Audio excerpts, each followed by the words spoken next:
patikim-tikim, pinilit kong gustuhin.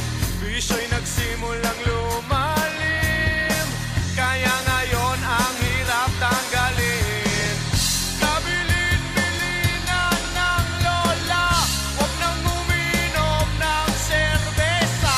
Ito hindi inuming pang bata, mag-soft drinks ka na lang muna. Pero ngayon ako'y matanda na, lola pahingi ng pangtoma. Ayan na nga, tumataas na ang amats ko, kasi laklak maghapon magdamag.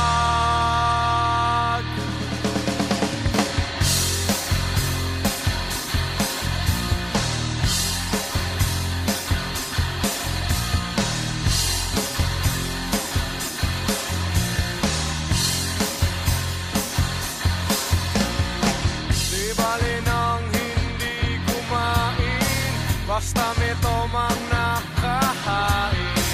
Ang sabi ng lasenggo sa